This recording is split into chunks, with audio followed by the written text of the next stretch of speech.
Raadiyoo Simbirtuu.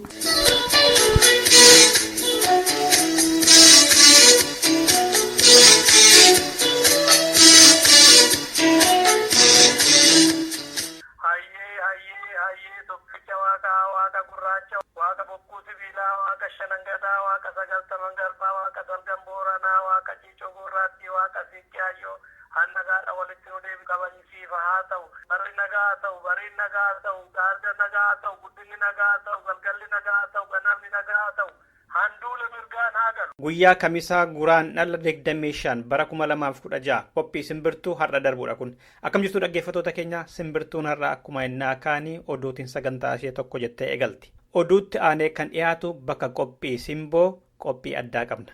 Qophiin addaa keenya har'a haala yeroo Oromiyaa keessa irratti xiyyeeffatee keessummoota sadii bakkoota sadii irraa isinii affeerreerra. Dhiha Oromiyaa irraa Hamboo fi Wallagga keessa maal akka fakkaatu fincila diddaa gabrummaa, Baha Oromiyaatii immoo Harargee Bahaa fi Harargee Dhiyaa keessatti akkamitti akka deemaa jiru, akkasumas tarkaanfii waraana bilisummaa Oromoo maal akka fakkaatu keessummaa tokko qabna, ajajaa waraana bilisummaa Oromoo jechuudha. Kanaaf qophii Simboo waan hin qabaanneef dhiifama isiniin jenna.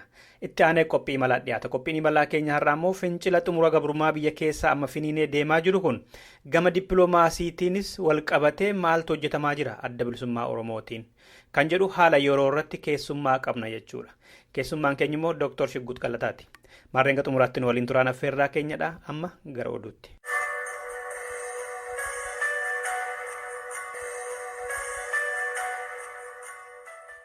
Harargee Bahaa, Baddannoo fi bakkoota birootti mootummaan Itoophiyaa xiyyaaraan uummata nagaa lolaa jira jedhame. Nadeeggaruu diddan jechuudhaan loon uummataa waraanni Itoophiyaa itti bobba'ee humnaan qalee nyaataa jira. Shamarran Oromoos goodaatti gudeedaa jira jedhames. Godina sana keessa xiyyaaraan illee humna waraana isaa yeroo ammaa kana daran dabalataa jira jedhe ajajaan waraana bilisummaa Oromoo godina Bahaa. Gaafa silaa 22 kana helikoophtarri tokko yeroo hedduu deddeebi'uudhaan naannoo Baddannoottis waraana buusee hawaasa nagaa namoota silaa 14 ol ajjeesanii gaafa silaa 23 gammoojjii gaara mul'ataa keessatti naannoo ammaa sana Baddannoodhaa fi naannoo Gabiibaa jedhamutti kanneen kanatti Awuroopilaan yookaan helikoophteriin uummatarraa miidhaa hedduu geessisee jechuudha. Waraana maaliif nyaata hin kennine jedhanii yookaan ta'ee humnaan fuudhanii loon isaanii humnaan saamanii qalatu shamarran Oromoodhaa kasilaa isii loon tiisituu fi yookaan ammoo qoraan guurachuudhaaf bobbaasatti hedduu gudeedanii. Harargee Bahaa fi Dhiyaa keessatti kaleessa bakkoota hedduutti uummanni bahee mootummaa irratti mormii guddaa gaggeessaa oolanii jedhe waraanni bilisummaa Oromoo. Haroo Adii, Gaaddulloo, Micataa, Gubbaa Qorichaa, Machaaraa, Sororoofaa keessatti uummanni Oromoo wallaansoorra oolanii. Mootummaan hedduu ajjeesee, madeessee, qabeenya isaaniillee mancaase akka ajaja waboo godina Bahaatti. Naannoo Gubbaa Qorichattis tahee naannoo Machaaraa, Micataa, Haroo Adii fi Gaaddulloo kanneen kana keessatti finiinee oolee jira jechuudha. Ganamarraa hanga silaa artii magaalaa Machaaraatii fi Micataa keessattis dhaadannoolee hedduutu dhagahamaa tureesi. Rasaasan adda facaasuuf magaalaa Micataa fi Machaaraa irratti lola bananii lola kanaaf uummanni Oromoodhaa osoo silaa gurra hin kenniniif bakka hin kenniniif falmaa isaanii gaggeeffataa oolanii jechuudha. Gaaddulloo fi Haroo Adiinis haaluma kanaan gurraa isaa Sororoo fi kanneen kanaaf fakkaatanis godina Harargee Lixaa keessatti har'a falmaa dura dhaabbachuu yookaan ammoo hiriira mirtee fi gaafachuu kanarra oolanii diinan qabsoolii qabaa oolanii jechuudha. Naannawaa gaara mul'atatti haaluma kanaan naannoo akka Baddannoo, Dooguu fi kanneen kana keessatti dura dhaabbachaa oolanii Laaftoo fi kan hanga ammatti kan walitti jirudha. Kun ammoo gaa mootummaa yaadiga abdii kutachiisee har'aan sana helikoophtera hanga itti kaasee uummata Oromoo rasaasan hedduus fixee hedduus ajjeesee madeessee hedduus qabeenya isaanii barbadeessee haala kana hundaa'u falmaa uummanni Oromoo hanga amma sa'aatii kanatti itti jira jechuudha. Dhaggeeffattoota keenya haala fincila xumura gabrummaa godina Harargee Bahaa keessaa fi tarkaanfii waraana bilisummaa Oromoo laalchisnee ajajaa waraana bilisummaa Oromoo wajjin gaafii deebii taasifne oduu booda qophii addaa keessatti kan qabannee dhiyaannu ta'u ammumaan gurra siin buufna. Wallagga keessaa bakkoota hedduutti uummanni mootummaa irratti karaa cufaa jiraachuu dubbatu jiraattonni tokko tokko. Qellem Wallaggaa fi Wallagga dhiyaa aanolee garaagaraa keessaa ammallee mormii fi hidhaan hin dhaabbanne. Nageenya isaaf jecha namni maqaan isaa hin himamne kun haala godinoota lamaan sanaa akkas jedha. Ana Jimmaa Hurroo Gidaamii fi Beekii sosochiin uummataa mun jedhamu iddoo hundaatti karaa liqimama jira ammaa liqimamee kan jiru jira. Namoonni kan waajjii bakka taphatu hedduu dhimma hidhaa ture. Aanaa Qellem Wallaggaa qofaa miti Wallagga dhiyaa jala kan jiran keessa rakkoon ni jira. Karaa cufuudha uummata kan iddoo garaagaraatti karaa cufaa jira. Gandoota garaagaraa keessatti gandoota namni birootiin jiru warra baaboo warra beekaa fi boofitti uummata karaa cufee karaa cufaa jira. Karaa kana gadiiraa jiru warra kaan immoo lafa sirbaatitti sirboota adda bilisummaa Oromoo faarsuun faasisan kan jiru loltoonni poolisoonni naannootiif uummatni walitti bu'aa ture kalee akka kaleessaa fi jalqabeen ammaatti jechuudha. Ammaan information qabu humni cimaan gararraa dhaabee akka dhufaa jirutti uummata walitti himaa jira. Dhaggeeffattoota keenya kanaa fi haala naannoo Amboo qophii addaa keessatti booda qabannee deebina. Dhumarratti mootummaa irratti mormiin godhamu Boorana magaalaa Yaa'aballoo fi naannoo isheetti Jimma Shabee Somboo keessatti Ilobbaa Booraa Baddallee keessatti gaggeeffameera eengaddaa fi kaleessa. Wallagga dhiyaa Ayiraa Gullisoottis bifa haaraatiin kaleessa jabaateetu oole. Wallagga bahaa Saasiggaatti immoo hiriira mormii karaa nagaan bahan irratti barataa Amaanu'eel Tarfaa fi Caalaa Moosisaa rasaasa mootummaa Itoophiyaatiin kaleessa ajjeefamani. Godinuma sana keessa Baloottis barattoonni hiriira bahanii mormaa oolani kaleessa. Horroo Guduruu Wallaggaa Aliiboottis akkasuma mormiin irra deebi'eetu godhamaa jira kan jedhan maddeen keenyaa fi qeerroo bilisummaa Oromooti. Dhaggeeffattoota keenya oduun keenya irraa kanumadha. Sirba kanaan gara qophii addaatti. Oromiyaan biyya badhaatu hundarraa een argataan inni haloole seerraa. Oromiyaan biyya badhaatu hundarraa een argataan inni haloole seerraa. Otoo jiruu dinni si dhaalu mannaa lubbuutti wareega siif hin kennaa. Otoo jiruu dinni si dhaalu mannaa lubbuutti wareega siif hin kennaa. Oromiyaa si abdiitii tajaajiltu hawwiin saba kiyyaa. Ya Finfinnee si abdiitii tajaajiltu hawwiin saba kiyyaa. Yoo sin argini jambiili summatiyaa ana fidu kanuma orma faduun guyyaa. Yoo sin argini jambiili summatiyaa ana fidu kanuma orma faduun guyyaa. Hawwiin koo kana hamman jirutti bilisa baasuun maan Oromooti. Hawwiin koo kana hamman jirutti bilisa baasuun maan Oromooti. Oromoof jedhee lubbuun koo badu yoon du'es marree gurraachi qabu seenaa koo qabu.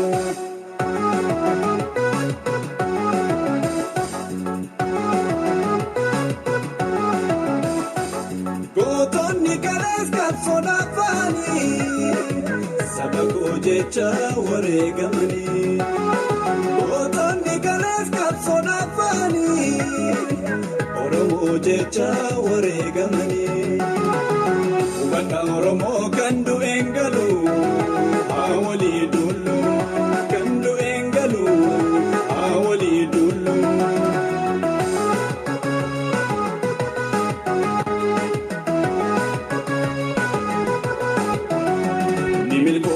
Yoonu gamtaan jiraane tokkummaan qabsoofne. Ni milkoofna yoonu gamtaan jiraane gootummaan jabaane.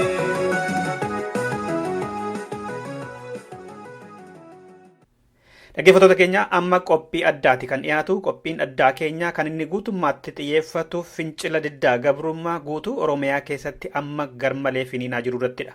Kallattii lamaan keessummoota sadii qabna. Dhihaa fi baharraa. Dhiharraan godina Qallam keessaa maaltu akka deemaa jiru nama nutti himuu qabna dura achirraa kaana jalqaba. Ana Jimmaa Hurroo Gidaamii fi Beekii kan gunnaa horroo yamma yeroo darbe namoota nama aanuma dabalatee jechuudha gara namoota soddomaa oltuu fincila kanaaf kan hiriira geggeessisan kan jiru kan magaalaa jechuudha magaalaa naannoorraa namoota soddomaa olfeedhaa ture sosochiin uummataa immoo jedhama iddoo hundaatti karaan ciccimamaama jira ammummaatti ciccimamee kan jiru jira namoonni kan waajjii bakka qabatu hedduu dhimma hidhaa ture namoonni soddoma kan ta'an darbee tokko oliif nama hidhaa gara reemichaa waan akka akkaatiin nama hidhaa ture isaan sunni nama soddoma kun ba'aniiru amma iddoo hundaatitti gandootuma fakkeenyaaf gandaa warra leeqaa warra baabboo gomboo keessatti matumatu karaa ciccufee fincilma kakkaa godhaa jira kan keessa jirudha naannoo beekii bidaan ishee ture namoonni isaa rasaasaan rukutaman illee hin jiru gara biyyi kanas rakkoomatu jira gaargitee aanaa qeelleen ballaggaa qofaa muti wallagga dhiyaa jala ka jiran keessallee rakkoon nima jira jechuun hubee jira karaa cufuudha uummata kan iddoo garagaraatti karaa cufaa jira gandoota garagaraa keessatti gandoota namni birootiin jiru warra baabboo warra leeqaa fi gomboofitti uummata karaa cufee karaa cufaa jira karaa kana gatiidhaa jiru warra kaan immoo lafa sirbaatitti sirboota adda bilisummaa oromoo faarsuun faasisan ka jiru loltoonni poolisoonni naannootiif uummatni walitti bu'aa ture kalee akka kaleessaati jalqabeen ammaatti jechuudha ammaan information qabu humni cimaan gararraa dhaabee akka dhumaa jirutti uummata walitti himaa jira kan dhimma oromoo jechuuti akkuma jettee amma sa'aatii kun irratti kan inni dhaabee ta'ee jiru kan gara gidaamii fi beekiitan immoo qorataa jira. Atis kanumaa waliin qabamteetti hidhamte dhimmuma fincilaa waliin qabamtee hidhamte ati? Gaafa torban har'aa ganama sa'aatii tokko qabaatu naannuma sanitti loltoonni meeshaa hidhatanii dhufan nama simaan naanii bulanii mana sakatta'anii erga dhabanii booda qabanii dhumaaf kudhanii waajjira poolisii kaaffii jedhu kan moofattuma keessa ture aanaa dhimmaa ofuu magaalaa naannoo keessa jechuudha. Magaalaa naannoo keessa maal si gaafatanii si gadhiisan immoo? Dargaggoota kan qilleensitee duubaan gooftee yakka hiriira isaatii malee bahuudhaan namoota mootummaan nageenya kabachiisuuf gadhiisee karaarraa ariisittee ajaja kennisee akka ijoolleen uummanni mootummaa irratti qabu boose jedhuun anaa fi obboleessa boo'itii akkasumas waan akka jira nama sadii irratti madda dhiyeessanii mana beellama guyyaa ijaa dura fudhatanii guyyaa lammiffaatti beellama guyyaa fudhatanii gaggaafatanii jennaan addaan nutti aanaa gaafaratti uummata kun akka hundeen kan bareeti akka mirga waliitiin baanu kaleessa nu gadhiisee ture dhaabbilee poolisii dhimmoonni amma hidhatanii akkuma jiran wakkaratti qilleessu kun wanna akka achuma qabanii wanti saniiti butanii nu fakkuuf yaalaa turan kunis kaka'umsa uummataa uummanni jedhamu waan nama gabaa ture ni koomne amma jechuun nama deemee ta'uu danda'a sodaachisa. Amma naannoo godina Qallam Wallaggaa keessa hojjetaan mootummaa hojiirra jira bulchiinsi hojiirra jira gibira fa'aa kaffaluun kun maal fakkaata moo uummanni ka'ee fincileera akka agartutti waraanni immoo kan gaambeellaarraa dhufu isinitti goreera? Tootaalii kun hin jiru argitee namootuma walgahii waamuu walgahii kan irratti uummanni aanuma tokkoon kabaadiyyaas kan magaalaa fi viidiyoo ittuma abaaraa kan ittiin himaa jira itti taqiyyuu jechuudha hojii hundi irra kun humna waraanaa jala waan jiruuf sochii nagarratti jiru namoota humna waan jiru waliin jiru malee jiru bakka namoo qaamotuma meeshaa qabatanii hidhanidha amma isaa kana nama nabdiitii waajjira poolisii yookaan warra meeshaa jedhan nama keenyaa jedhanii milishaa obboleessanii yookaan nagaa horsiisan gidduutti walitti hamaatu ture maaliif ajaja mana murtii kalee sadan nuti gadhiisan namoota soddomman kuni isaan godhuun bulchan beekee achi gidduu rakkoon jedhamanii qaamni hojii isaa faakshanii bitaa jiru bakka haadni gaa'inni Waraanni immoo amma isinirra goreera kan gaambeellaadhaa dhufu.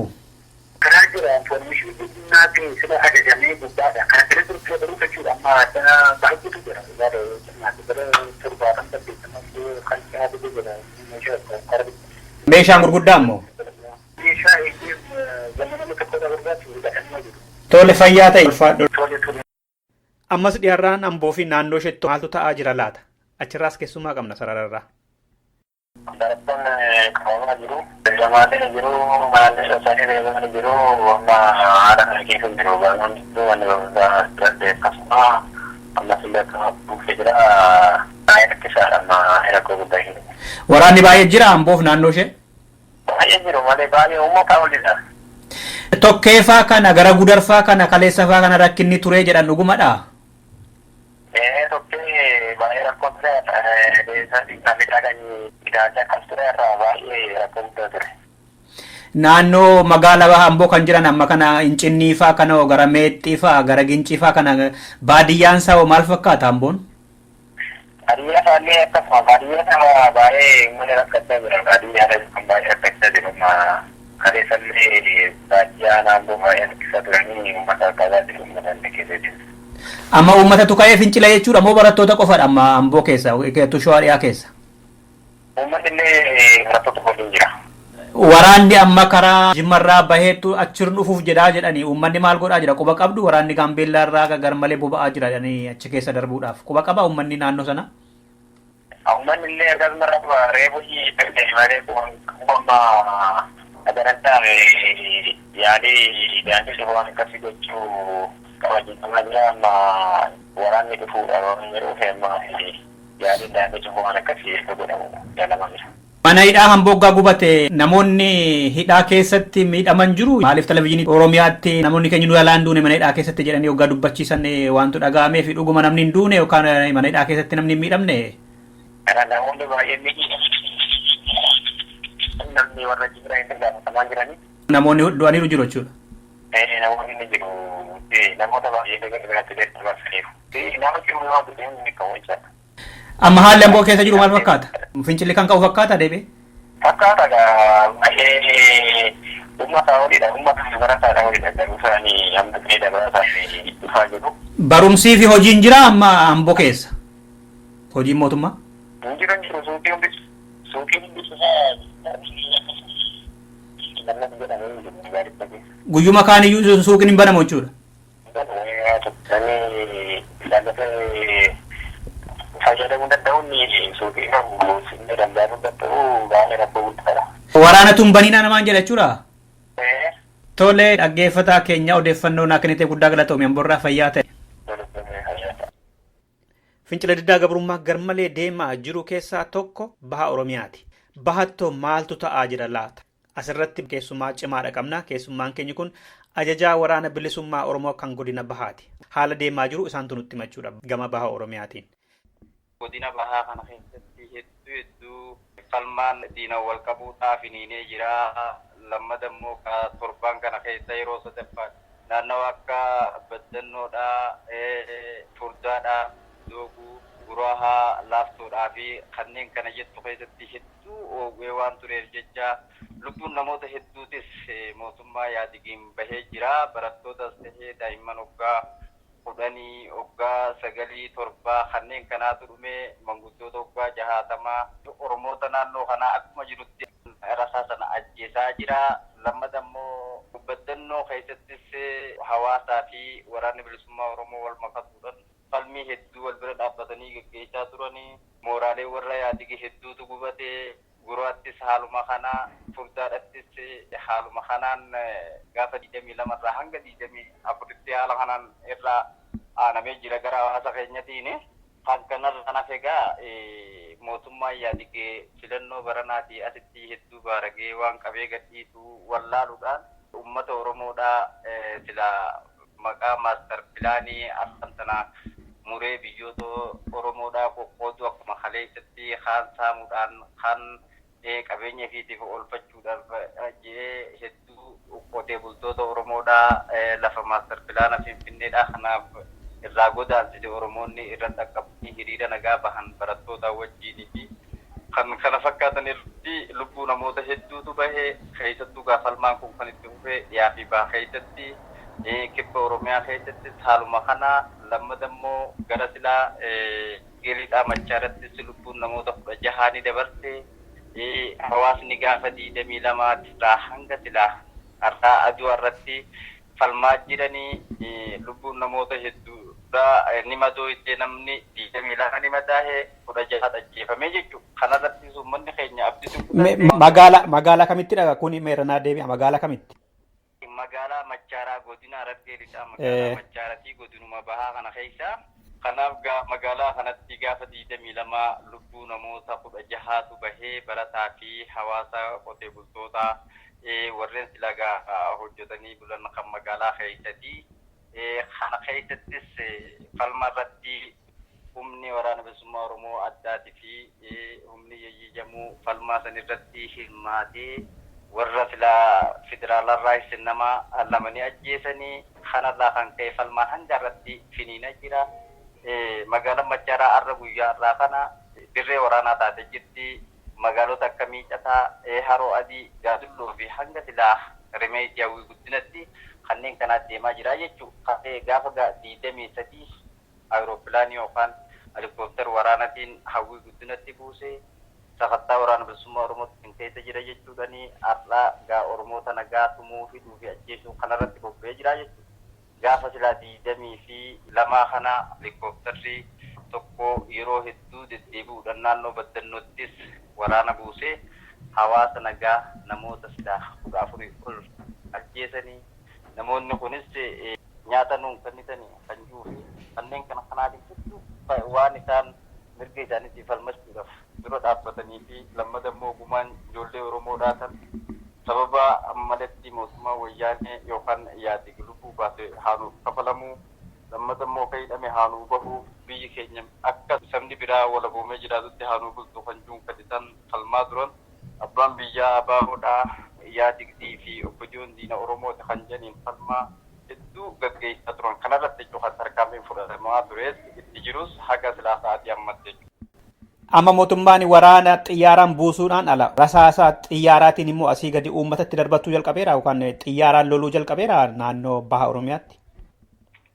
Fakkeenyaaf ammaan tana gaafa silaa 23 gammoojjii gaara mul'ataa keessatti naannoo ammaan tana baddannoodhaa fi naannoo gabiibaa jedhamutti kanneen kanatti awuroopilaan yookaan xiyyaara waraanaa helikooftariin buusee uummatarra miidhaa hedduu geessisee jechuudha. Fakkeenyaaf waraana maaliif nyaata hin kennine jedhanii yookaan ta'ee humnaan fuudhanii loon isaanii humnaan saamanii qalatu shamarran Oromoodhaa kasilaa isii loon tiisituu fi yookaan ammoo qoraan guurachuudhaaf bobbaasatti hedduu gudeedanii lammada nyaata kan silaa ittiin hin dhayne rasaasan ajjeesanii kan ilmi irraa hin du'in kan obboleessi hin du'in kan abbaan irraa hin du'in hin jiru jechuudha. Godina bahaa kana keessatti ji'oota sadeen ammaan tana yeroo falmaa yeroo hiriira nagaa yeroo sadaffaa kana keessatti jechuudha. Haasan kanaan naannoo Haroomayaa, Awwadaay, Dangaggoo, Qarsaa, Qobboo, Calanqoo fi kanneen akka Harramillee kana keessatti falmaan guyyaa sadii itti fufee yeroo guutuutti beekamu kan fakkaatu 22 irraa hanga silaa aduu irraa yookaan 25 kanatti falmaan kun finiineetti jira jechuudha. Godina bahaa Oromiyaa keessatti bulchiinsi dhaabaa kan OPDO jechuudha. Maalirra jira? Hojiirra jira? Dabballoonni isaanii bulchitoonni isaanii nagumaan bahanii galu moo afurri isaanii maalirra jira amma Oromiyaa bahaatti? Godina bahaa kana keessatti fakkeenyaaf takka shaneedhaan gubbarraa hanga jalatti ijaaranii sochiin kun hunduu wanni godhamaa ture gara mootummaa yaadigu yookaan wayyaanetiin sochiilee adda bilisummaa Oromoo godhu dabballoonni isaanii akka isin keessan seenne yoo seenan ammoo jaarmaa hanaan akka sansalatatti waa walitti isiniineef jecha gabaasaalee hanga daqiiqaa sakantitti akka nu geessan kan jiru garuu har'aan tana sochiileen kun haanni silaa inni gubbarraa haga gadirraa hanga walitti diriirsa hundi cirameeti dhaabni OPDOdhaa kan silaa inni televiziyoona godhatee uummata Oromootiin itti daawwatu yookaan ammoo ittiin akka riimootitti fayyadamaa ture.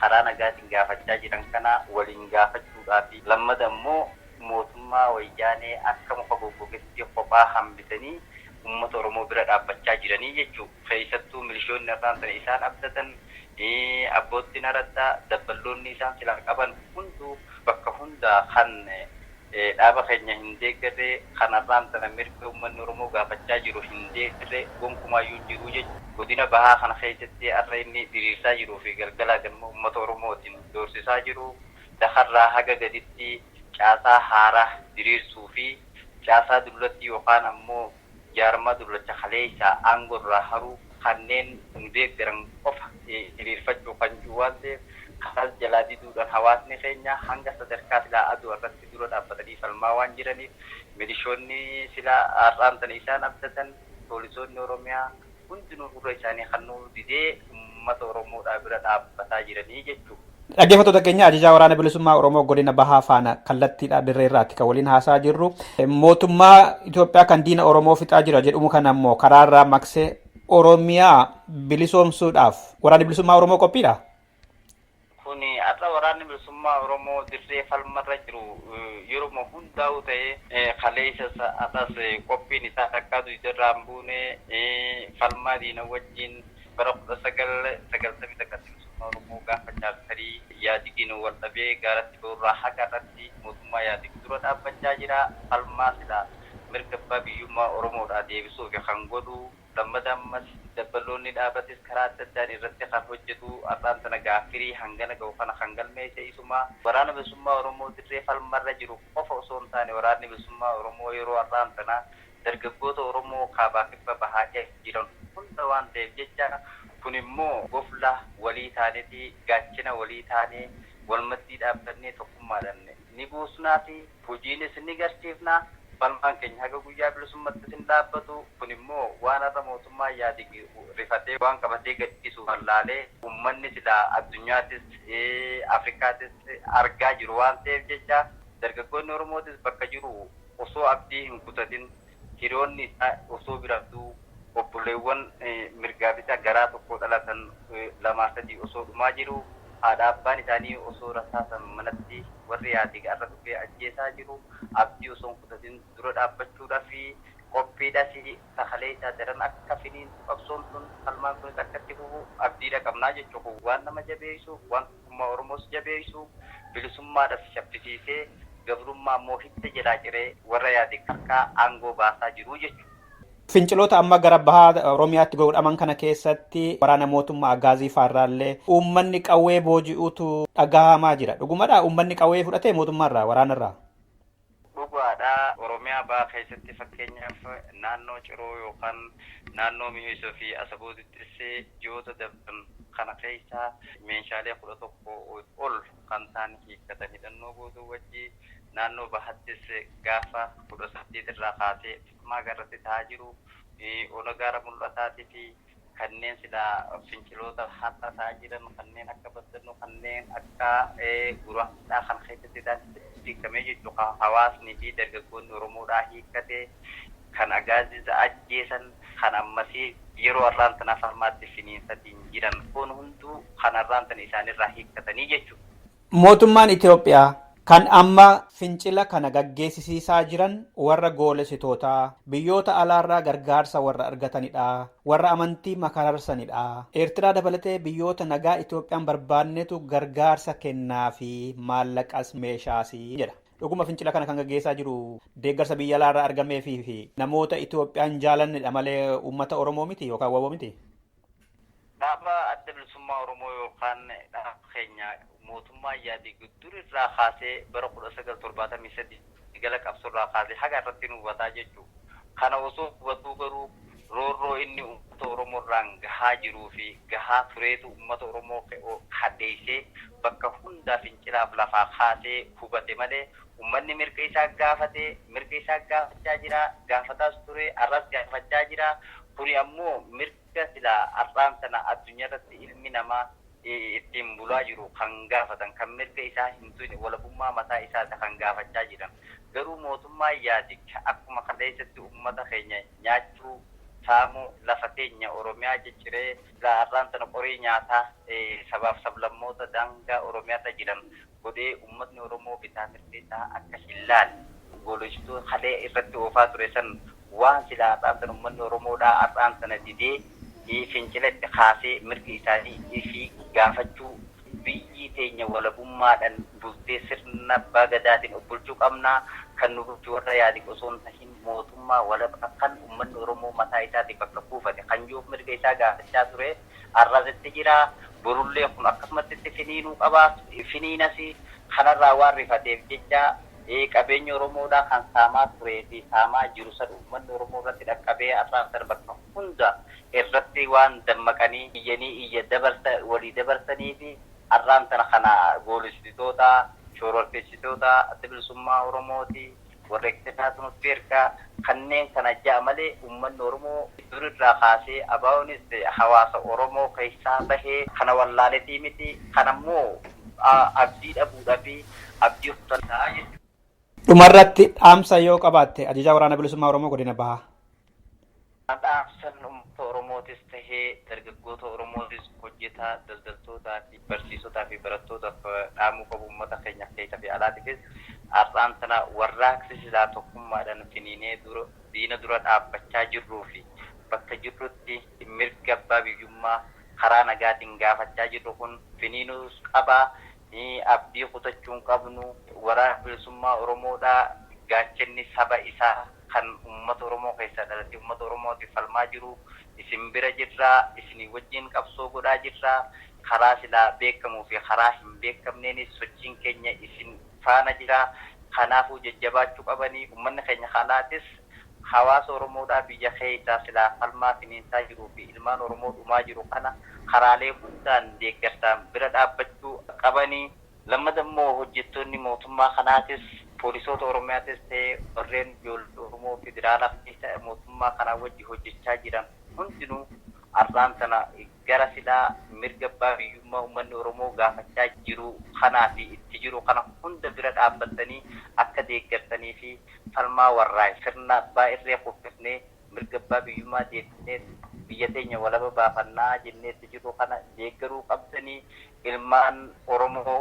obboleeyyan keessanii fi haadha abbaa keessan ilmaan fi dhalsinitti qawwee asin deebisinaadha mootummaa nama nyaataa kanatti akka waliin deebisne har'aan sana sirna garoonfataa kana umurii isaa gabaabsine bilisummaa saba keenyaaf saffisiifnu kan juudhaan qaba karaa dhaaba keenyatiin dhaamsinan qabu har'aan sana uummanni Oromoodhaa tokkummaadhaan diina dura dhaabbatee ijoolleen xixiqqoon isaanii waggaa 4 hanga 10 gidduu jirtu dhaadannoolee garaagaraatiin diina naasisaa jirtu kanatti maqaa hedduudhaan wal yaamuu yookaan ammoo alagaaf daandii isaa yookaan diina kana gammachiisuu osoo hin taane kan kalee isaa sun hunduu haftee dhiigni ilmaan Oromoo biyya keessaa dhangala'u yookaan ammoo lubbuun guyyarraa guyyatti bahaa jirtu tun ara keenyaa fi tokkummaa keenya akka cimsituu fi lammadammoo waldhabbii keenya sana hunda nu gidduudhaa balleessuutti dhaabbata bilisummaa Oromoo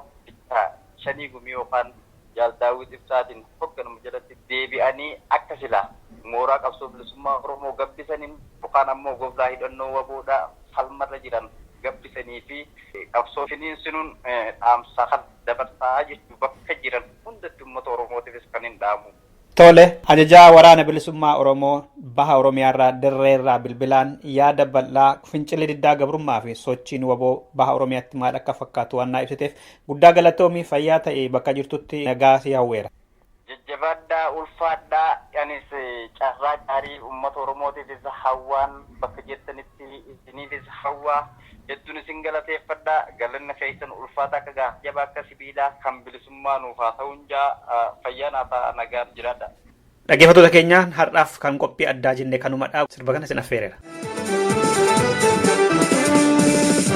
Anaana fi tolee jiraachuun barbaada hanga bilisoomaan Oromoonni hunduu uummata koof jedheen fedhii koo wareegee qabsaa'uu fi qabaara koof xiqqoo argee anaana fi tolee jiraachuun barbaada hanga bilisoomaan Oromoonni hunduu uummata koof jedheen fedhii koo wareegee qabsaa'uu fi qabaara koof xiqqoo argee. Kapsa'u fi kabara ko honda arge.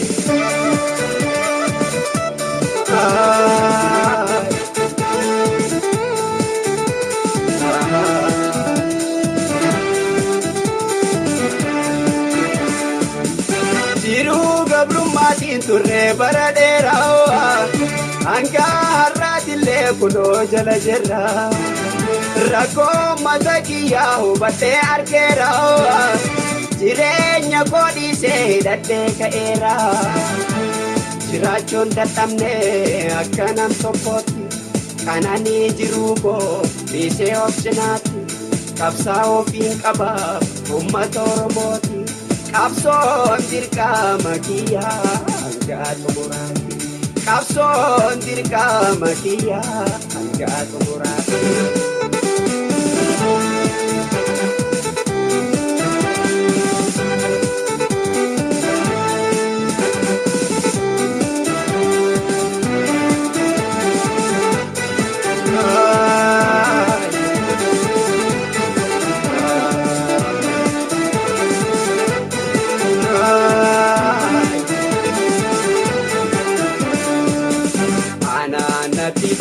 Jiraachuun barbaadu hanga bilisoomaan Oromoonni hunduu uummata koof jedheen fedhii koo wareegee qabsaa ofiin qaba rakkoof dhiphoo arge anaan natti tolee jiraachuun barbaadu hanga bilisoomaan Oromoonni hunduu uummata koof jedheen fedhii koo wareegee qabsaa ofiin qaba rakkoof dhiphoo arge. Qabsaa ofiin qaba rakkoo hunda arge.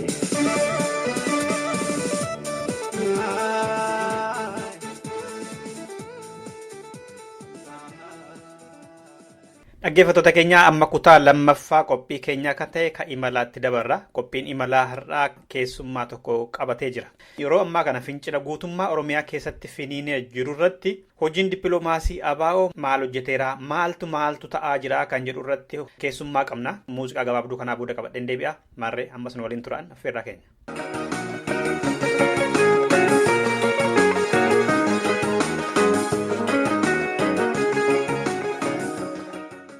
Tole keessummaa keenya Dr. Shugguut Galataa miseensa gumii sabaa adda bilisummaa Oromoo fi itti gaafatamaa damee dippiloomaasii ABO. Guddaa galatumaa Dr. Baganagaan dhuftan.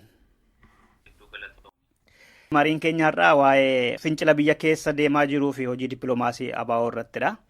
Akkuma beekamu fincilli guutummaa Oromiyaa keessatti inumaayyuu daran babal'atee cimee deemaa jira. Tarkaanfii mootummaas akkasuma hammaataa jira. Oromoon illee mala ittiin gaggeessaa jiru illee jijjiirrataa jira. Mee dameen dippiloomaasii akkamitti deemaa jiraachuu isaa hubattu fincila amma deemaa jiru kana? Fincilli amma deemaa jiru kun Sadaasa 13 kan eegalee baatii 3 fi torbee tokko ol deemaa jira jechaadha. Fincilli kun akka gaarii uummanni Oromoo bahaa dhihaa kaabaa kibbaa umuriin saalaan utuu addaan waliin qoodiin tokkummaasaa kan itti argisiise. Falmannaa mirgasaa kan inni ittiin wal faana dhaabbate gaaffiin jalqabaa waa'ee babal'isuu magaalaa Finfinnee illee haa ta'u malee isarra qaxxaamuree gaaffii abbaa biyyummaasaa gaaffii bulchuuf deemu kan hunda hammate gaaffii seeraa mootummicha irratti kaasaa jira. Isa kana mootummaan afaan qawweedhaan dhaamsuuf jecha waraana irratti labsee jira. Uummanni kun sagalee qawweef utuu gadi hin jedhiin ammayyuu falmaasaa karaa nagaan dhufee jira. Karaa nagaan isa gaggeessu kana keessatti yeroo irraa yerootti bifa geggeeddarataa naannoo geggeeddaraa haala qindoominaan akka inni gaggeeffataa jirutti hubanna ga'a. Yeroo duraa mootummaa bakka tokko tokkotti jedhanii isaa booda immoo qabbanaa'eera jedhanii gabaasaa turan. Eenya kana immoo godina Arsii Lixaa keessatti wanti godhame walitti fufinsaan humna hidhateetu na lolaa jira jedhe mootummaan deebi'ee. Dhuguma humna hidhatee fi qabsichillee laafee qabbanaa'eetu deebi'ee ka'e kun mootummaan jedhu moo akkamidha? Jalqaba mootummichi akkaataa haala ittiin uummata kana qisaasuuf yookiin dhabamsiisuuf jecha uummata hidhatee hin jiraatiin hidhatee jira jedhee kijibarraa kanaaf uummanni harka isaa lamaan qolee irratti adda irratti qabatee akka waa hidhatee hin jirre garuu hidhamee akka jiru mirga dhabee akka jiru argisiifataa karaa nagaadha qabsaa'ee ergee jalqabee immoo bakka hin dhaabbanne injisii jiraa garuu guyyaa inni itti dhaabbatee beeku hin jiru haga ammaatti amma sa'aa kana haasofnutti guutummaa Oromiyaa keessatti bakka garaagariitti deemaa jira. Kanaaf guyyaa inni itti dhaabbatee hin jiru. Mee gara kan abbummaadhaan isin gaggeessitanii itti adeemnu hojii dippiloomaasii. Hojiin dippiloomaasii dhugumadha. Torbee tokkotti ji'a lamatti ji'a ja'atti waggaa tokkotti kan argamu miti. Fincilli amma biyya keessatti deemaa jiru kun tarkaanfii mootummaan Itoophiyaa immoo gara jabeenyaan Oromoo irratti fudhataa jiru kun hojii dippiloomaasii ABO'dhaaf gumaacheera yookaan akka inni ijaaf gurra godhatu godheedha jechuun danda'ama Doktor? Kana akka gaariitti gumaachee jira. Kan kana nama jechisiisu keessaa tokko inni guddaan yeroo dheeraatii qabnee biyyootii mootummaa gamtoomanii adda addaatti dhiyaannee haasofsiisuu haala garaagarii loobii gochaa ni turre. Garuu ammi nuti loobii gochaa turre kan inni gadi bahee kunoo fincilaa amma ta'e kanaatiin fincilli amma ta'e kun yeroo dheeraa ergee dhaggeeffatanii haala qindaa'aa fi haala tokkummaadhaaf haala bal'inaan akka inni deemu ergee hubatanii amajji 21 bara 2016 mootummaan tokkummaa gamtoomanii Awurooppaa manni mariisaa murtee bal'aa kan of keessaa qabu dabarsee jira. Akkasumas biyyootiin akka biyya US, UK bakkootiin garaagaraa mootummichi akka inni dhibeessaa hiikkatu karaa nagaa pirees riiliizii adda addaa maxxansanii jiru jechaadha. Kun hojii kuufamee ture kan immoo itti sagalee godhate kan itti argaa dhageettii ittiin godhatedha jechuun ni dandeenya. Fincilli kuni kan kuufamee ture sana gadi akka ba'u gochuu danda'eera. Dhuguma kaaftanii kan gamtaa Awurooppaa kana dhuguma qabxii 19 kan of keessaa qabu keessattuu immoo hiriira karaa nagaadhaan Oromoota ba'an irratti tarkaanfii gara jabeenyaan ni fudhate. Walumaa galatti biyyattii keessatti dhiittinsa mirga dhala namaa jiru irratti dheereetu tarkaanfii fudhatee gaaffis gaafateera akkasirraa'uuf. Kana gochisiisuu kan danda'e tarii hojiin dippiloomaasii dhaabbilee siyaasaa gamtaa Awurooppaa keessa jiran faana hidhata qabaatee hojjetaa tureera moo yookaan akka biyyaatti gamtaa sana keessaa wanti inni hidhata qabaatee dhiibbaa godhe yookaan hojjetaa turedha moo tarkaanfumti fudhatame iyyuu akkamitti fudhatame gariin ana tokkos godhe kan jedhu tokkos odeeffamaa waan tureef Doktor. Murticha qalbiidhaan ilaaluun gaariidha. Inni jalqabaa murtee akka kanaa murtee maqaadhuma mana mariidhaan dhimma biyya Itoophiyaa keessa ilaalchisee kan inni dabarse kan nuti beeknu waxabajjii 2007 ture. Ergee waxabajjii 2007 as mootummaa Itoophiyaa irratti murtee dabarseen beeku manni marii mootummaa gamtoomanii Awurooppaa. Isa kamtu murtee kana dhaleesse isa jedhuuf waan adda addaa ilaaluu qabna. Inni jalqabaa yeroon itti murteen kun dhalaa'e. Murteen kun yeroo ammaa kana keessatti dhalaa'e. Kanaafuu deemsi amma jiru kun murtee kana akka inni dhiibee bahu godhe jechaadha.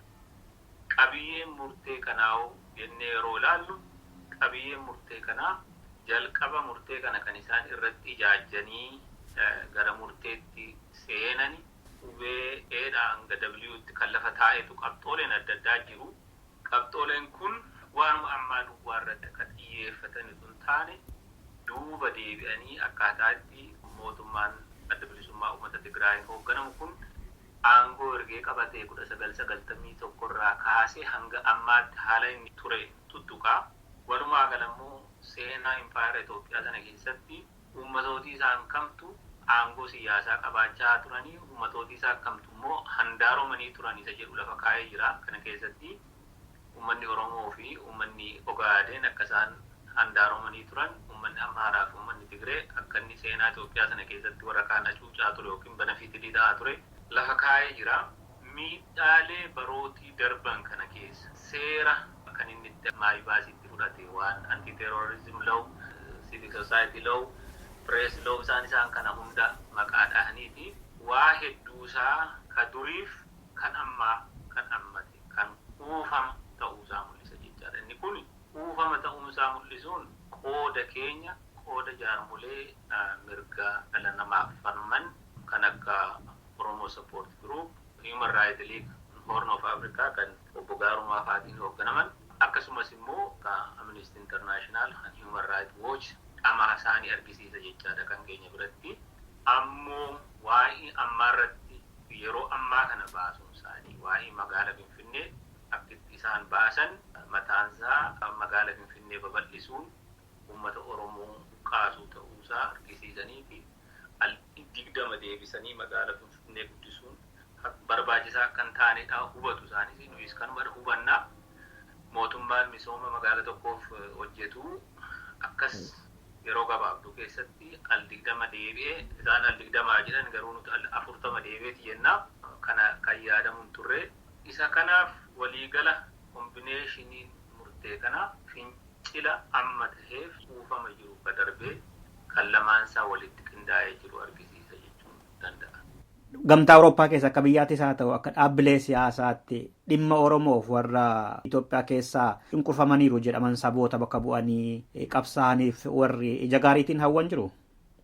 Murteen kun akkamitti darbee isa jedhu xiqqoo ilaaluun barbaachisa jechaadha. Sana keessatti kan gaarii nama hawwan akkamitti mul'ataniiru isa jedhu ilaaluudhaafi murteen kun biyyootiin 28 yookiin namoonni 751 walumatti dhufanii bu'uura dubbii qabatanii namni tokko isaaniif dubbeessee kan murteessan miti. Murteen akka itti murteen mana marii tokkummaa gamtoomanii Awurooppaa keessatti deemu mana marii sana keessa paartii gruup yookiin tuuta paartii torbatu jiru. Tuuta paartiin torba jechaan namoonni achi keessa warri mana marii kana keessatti filamanii jiran akka itti isaan taa'ani biyya isaanii bakka bu'aniitu hin ta'in paartii gruuppii sana bakka bu'aniiti taa'u. Paartii gruuppiin kun akka ilaalcha siyaasaa isaanii irratti kan hundaa'edha jechaadha. Fakkeenyaaf warri konservaatif warri kiristiyaan dimokiraat ta'an bakka tokkotti gaaddisa tokko jalatti wal funaananii jiru. Warri sooshaal dimokiraat warra akka leebar paartii UK fa'aa sooshaal dimokiraatii biyya Jarmanii fa'aa kan sooshaal dimokiraatii biyya Faransaay fa'aa isaan kun warri ilaalchi isaanii wal fakkaatu paartii tokko jalatti wal funaananii jiru. Ammoo warri liberaal ta'an akkasuma paartii tokko jalatti wal funaananii jiru. Paartii gruuppii tokko jalatti. Warri giriin ta'an paartii gruuppii gara biraa jalatti. Paartii gruuppii torbaa fi warra immoo utuu akka paartiitti hin ijaaramin 8ffaatu jiru jechaadha.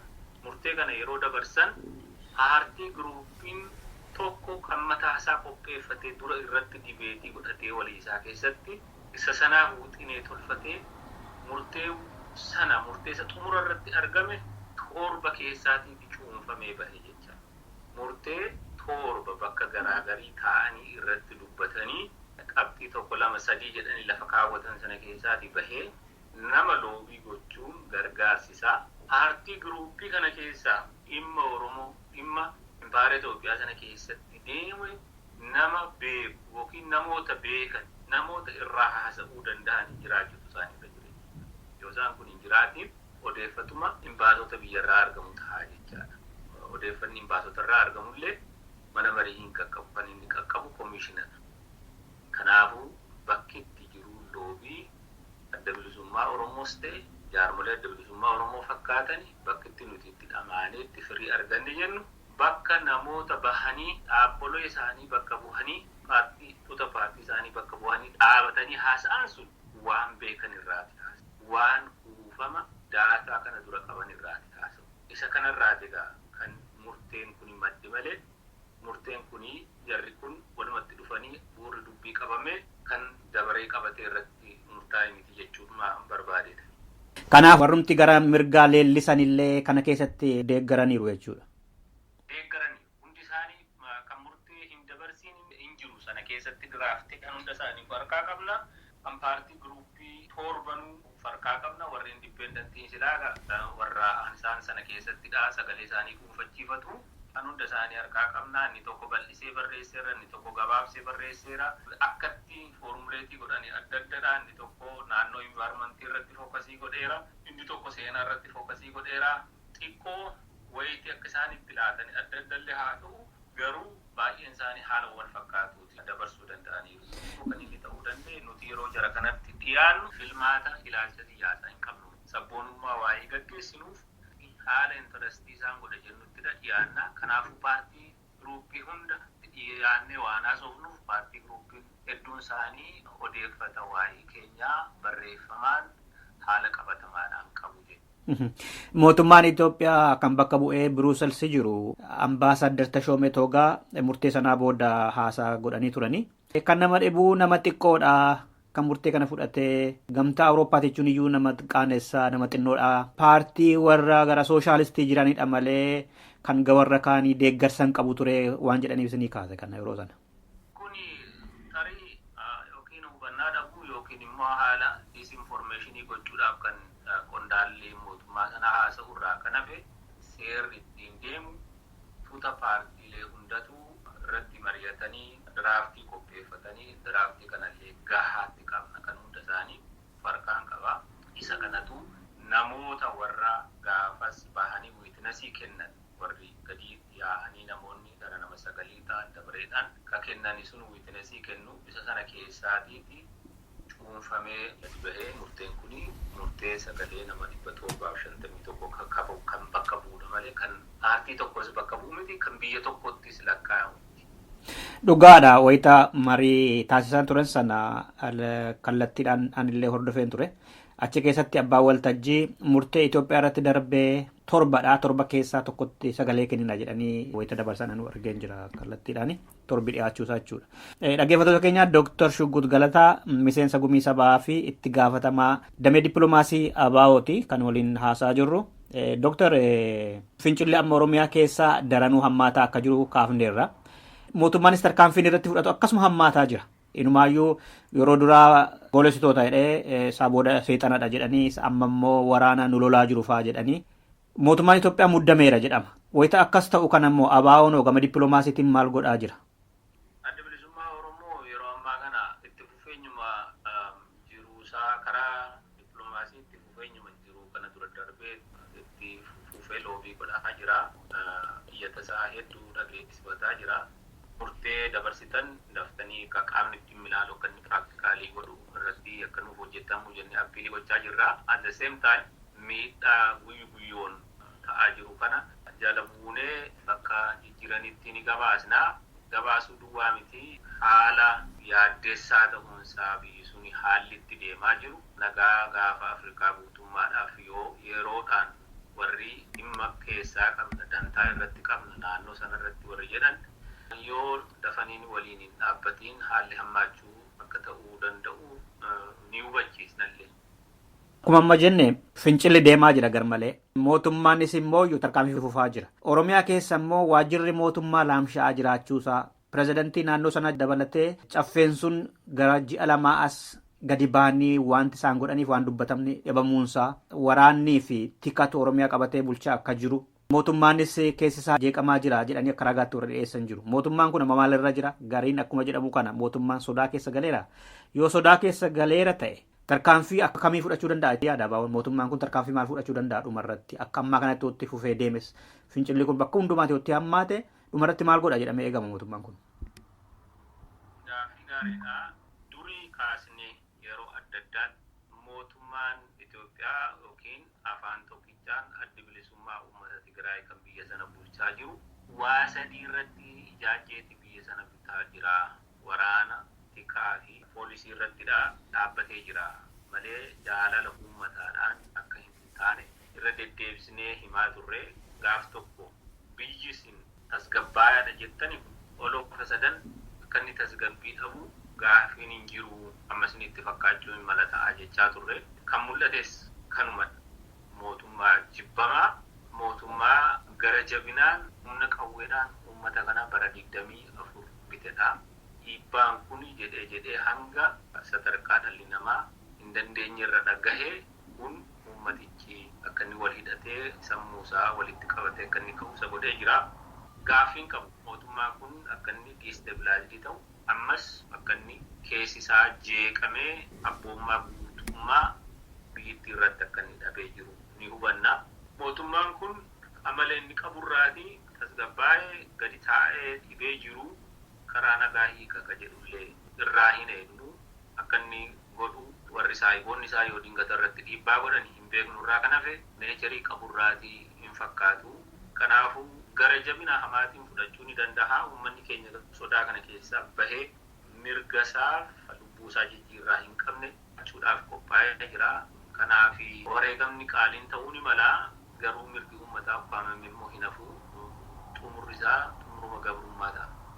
Tarkaanfii gara jabeenyaa fudhachuu mala waggaa itti ammaa jechuudha. Daranuu nama fixaa dhukaasatti bana xiyyaaraan qabsoo kanan bisa jedheetu itti fufa jechuu keessanidha moo tarii immoo heera mootummaarra kan jiru keeyyata 39 sana hojiirra oolfatuu danda'a moo waan akkasii kun daramee hammaate mootummaan sun nagaa dhabe hagamitti deemuu danda'a? Gara jabinaan tarkaanfii adda addaa hin fudhatu jechuun hin danda'amu. Tarkaanfii adda guddaa hin fudhata. Kan mootummaan diktaatarri addunyaa irratti godhanii mara waan godhu fakkaata. Garuu xumura irratti injifannoon kan ummataatiin mirgi kan ummataa waan kabajamuuf amma itti kafalu kafalee bilisummaa isaa ummanni kun dhugoomsataa jenna.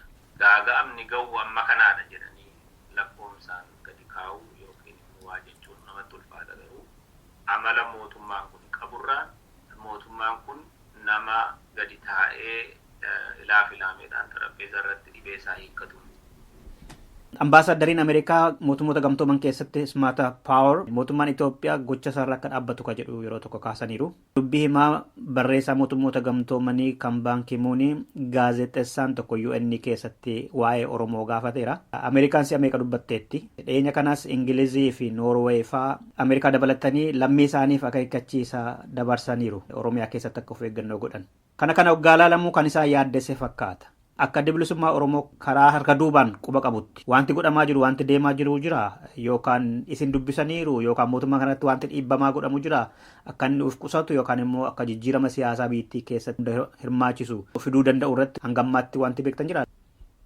Yeroo dippiloomaasii keessatti black and white kan lafa kaa'anii jiru haalli naannoo sanaa isaan yaaddessuu isaanii hubanna. Sababa gahaa qabu kan isaanii yaaddessuus mootummaa kana karaa tikaa, karaa gargaarsa development aid, karaa humanitarian aid toora meeqaanii gargaaraa turanii kana yeroo gargaaranii tokkoffaa biyya sana gara daandii dimokiraasiitti geessa jedhanii lammaffaa haala gaafa Afrikaa jeeqama keessa jirtuutiin dhimma shororkeessaa dhimma dhibdeellee adda addaa biyyootii wal jidduutti qaban kana keessatti shorri mootummaan Itoophiyaa qabatu yoo istiraatejii lafa Itoophiyaa sun waa hedduu waan isaaniif barbaachisu taatee fi yaalaa turanii haa ta'u mootummaan kun daandii siyaasaa isaa daandii ittiin adeemu akka inni itti jijjiiruu isaaniirraas gara warra chaayinaarraas gara isa birootti jedhee malti tiraak waan adda addaa qabataa ture. Kanaa fi dhiibbaan isaanii akkuma tasaatti kanarraa boorutti mootummicha jijjiiru ta'uun tarii isaanittuu ulfaachuu hin mala. Garuu yaaddoo qabaachuu isaanii ni hubannaa. Mootummaan kunis akka kana duraa fedhii isa isaan barbaadan sana isaaniif gochuudhaaf gahaa ta'ee humna qaba jennee hin herregnu. Keessi isaa jeeqameera akkuma argitu waraana Somaaliyaa irraa deebiseeti jira. Bakka kanaa gara itti deebisuun hin mala jennee ilaallaa. Gara mataa isaatti engaged wanta ta'eeruuf fedhii kana dura dantaa kana dura isaaniif kabachiisaa ture. Mootummaan adda bilisummaa uummata Tigraayin hoogganamtu mootummaan Itoophiyaa kanaati achi sarbiisiin inni kennu gara xumuraatti deemaa jira jennee ilaalla. Biyyoonni ollaa'oo isa faanama akkuma durii kana michoomni isaanii itti fufee jira moo wanti agarsiisuu jalqabaniiru jira? Hundinuu rakkoo mataa isaatti geejjibee ta'ee jira. Biyyootiin ollaa jedhamu nagaa of keessaa qabu hin jiru.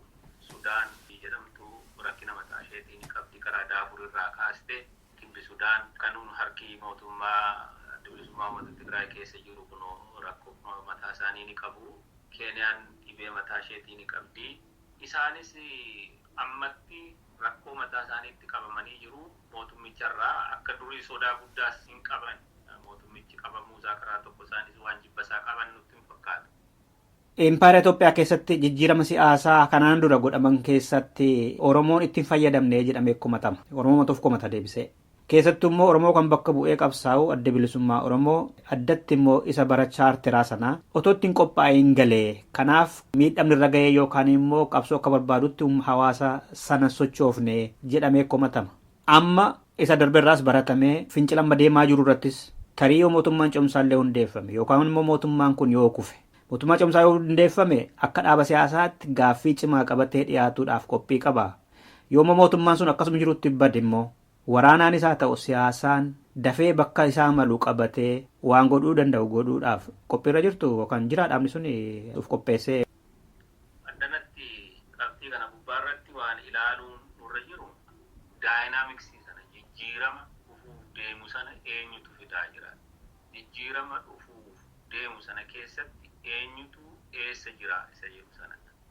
Jijjiirama bara 1991 dargiin keessatti junior partneridha malee olaantummaa isaa irra guddaa isaa EPLF fi TPLF qabaachaa turan maaliif humna waraanaadhaan cimaa waan turaniif.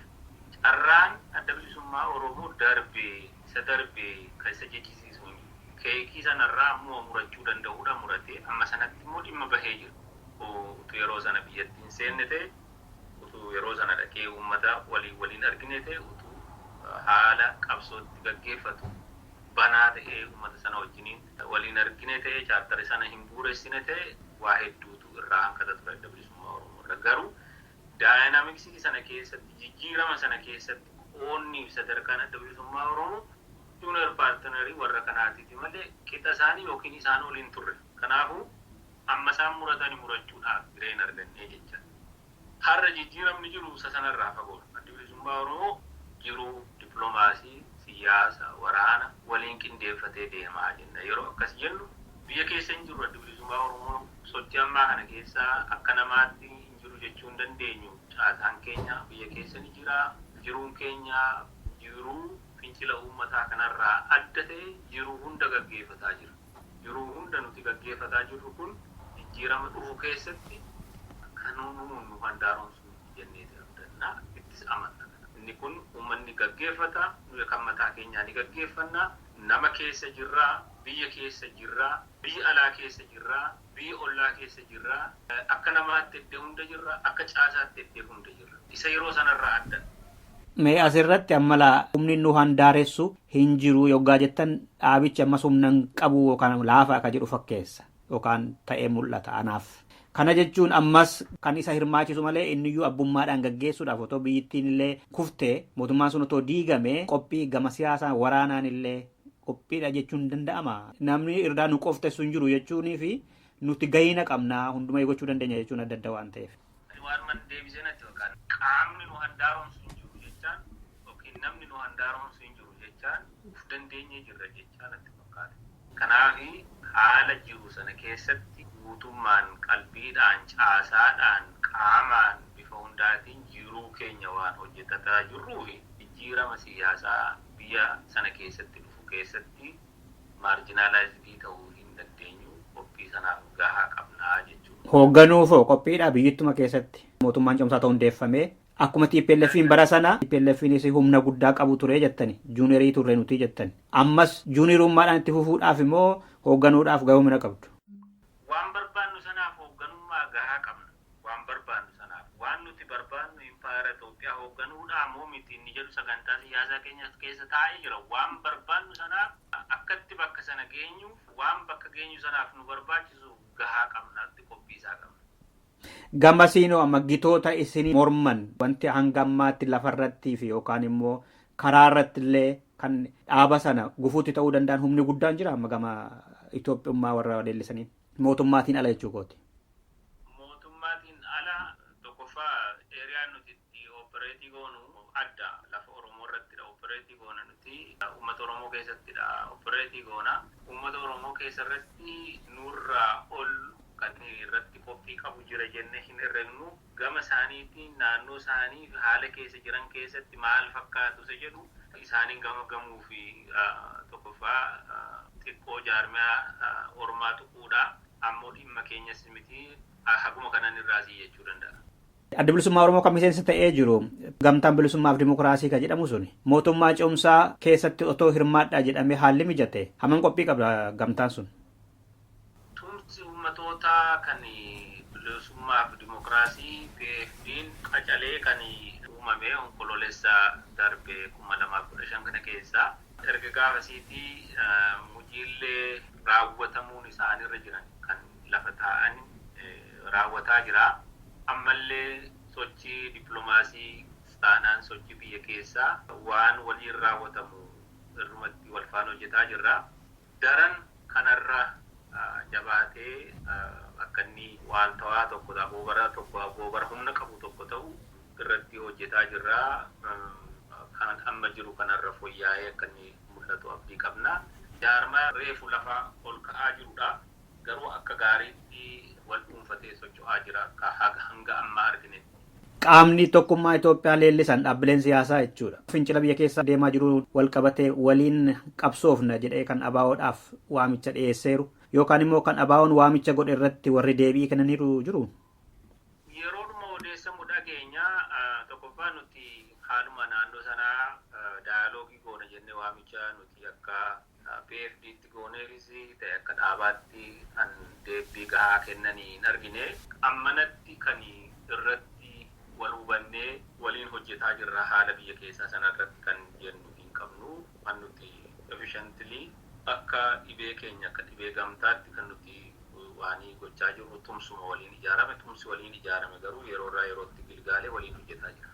Xumura irratti Doktor yaada yookaan immoo dhaamsa qabaattan? Yaada dhaamsi nani qabu eddee silaa tuttuqnee gara murtii sanaattiin si deebisaa. Murtee mana marii kan mootummaa gamtoomanii Awurooppaa kanaa jiruurra ooluusaa kan murteessu. Inni guddaan qabsoo biyya keessaa inni lammaffaa Oromoo biyya hambaa jirudha. Tokko qabsoon biyya keessaa kanayyuu dhaleesse sagalee kanaan gadi fidee kanaafuu namni martuu inni biyya keessaa jiru qabsoo isaatti cichuutu sirra jira. Deemsi kun tooftaa isaa tarsiimoo isaa jijjiirrachuu ni mala garuu dhaabbataan dhawaataan itti fufuutu sirra jira. Kanaaf hundi wal faana dhaabbachuutu irra jira. Inni kuni akka murteen kun jiruurra oolu kan dhiibu keessaa tokkodha jechaadha. Inni lammaffaa Oromoota biyya hambaa jiran kan hin ijaarame roga jaarmoleen mirga dhala namaaf falmaa jiran murtee kana qabxii 19 jalatti lafa taa'ee jira. Bakka ittiin akeekamu bakkootii sana murteen kun qaqqabee maarra gahe isa jedhu jala bu'uu appiilii itti erguu faaksii gochuu akka namaatti akka civic organizationiitti akka hawaasaatti Oromoo biyya hambaatti fuudhaa qaba. Murtee kana gadi fuudhatee sadarkaa biyyootaatti akka biyyaatti agoobarri keessan manni mariin keessaa qabdan kana murteessee jira. Isa kana maaliif isin akka biyyaatti jiruurran oolchitanii gargaarsi mootummaan Itoophiyaa argatu kan inni argatu European Institute irraa haga tokko yeroo ta'u biyyoota irraa haga tokko argatee lamaan isaa isa kana irraa hanqisuuf isa kana irraa dhaabuuf biyyootiin illee akka isaan murtee kana fudhatanii akka isaan irratti waanii ta'anii dhiibbaa godhachuu yaada murtee kanaa biyyooti gurguddoo kan akka biyya US, Kanaadaa, Awustiraaliyaa, Jaappaan isaan kanatti iyyata isaa Oromoon cimsachuutu sirra jira. Yeroo iyyatu immoo warra legislative body ta'an warra dhimmi ilaalu seneetara warra koongiresii keessa jiranii foreign affairs irratti warra hojjetan development aid irratti warra hojjetan warra human rights irratti hojjetan akka iyyannoon isaa bira ga'u dhiibbaan isaa akka ifatti mul'atu tattaafachuudhaa qaba. Ka xumuraa biyya keessa development assistant group DAG jedhamanii ijaaramaniiti jiru baasonni akka qaama 26 ta'anii isaan kun hagammaatti sagalee isaanii dhageessisne biyya keessa jiru mootummaa sana wajjiniin hojjetu mootummaa sana gorsu isaan kanarratti bobbaa cimaa kaampeenii cimaa Oromoon gaggeeffatuu qaba. Waliigala waan xixiqqoo irratti wal qabuurra sammuu fi iddoo tokkotti walitti fidee dhalli Oromoo deemsa qabsoo deemu kana keessatti gahee isaa argisiisuutu sirra jira. Anatu godheessa kanatu godheessa sanatu godhee irratti wal barmuun irra jiru maal gochuutu narra jira maalan itti dhiida'uutu irra jira isa jedhu irratti itti yaaddahuudhaa qabna.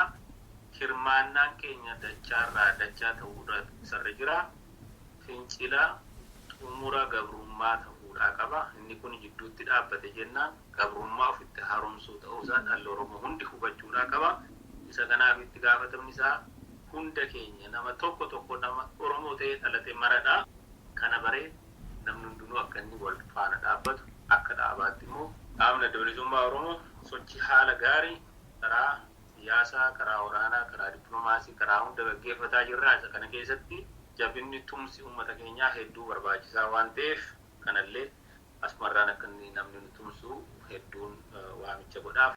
Dr. Shiggut Galataa miseensa gummii sabaa fi itti gaafatamaa damee dippiloomaasii ABO haala yeroo irratti yeroo keessan fudhattanii raadiyoo Simbirtuutti waan dhiyaataniif guddaa galatoomaa fayyaa ta'a nagaatti Dr. Adillee fayyaa ta'ii.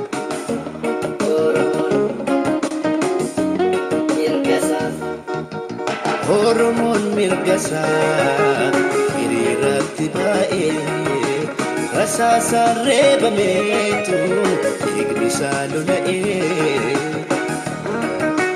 dhaalarshee ajjeessanii haadhaaf mataa baatu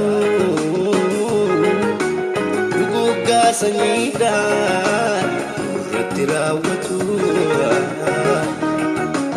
daalashii ajjeessanii haadhaaf mataa baatu duguuggaa sanyiidhaan irratti raawwatu harki lammii ajjeessee yoo irraanfateeyyuu hanga bilisoomnuutti garaan keenyan fayyuu waggaa waggaatiin dhiiga nuu lolaasu badii tokko malee haddaa nuu baasu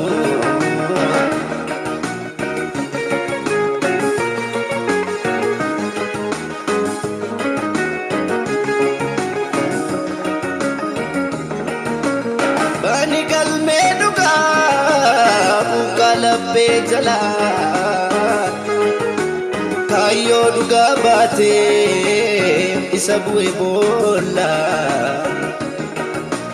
haqa isaa dhorkamee diinaan conkolaa'ee maaf dhiifnaa gumaasaa isa dhugaaf du'e isa sabaaf kaatu marrummaan gubatu qalbiin karaa cabee iji dhiiga baatu isa luugamamee dhugaa utuu baatu gaaffii mirgaa qofaaf karra isaas ni nyaatu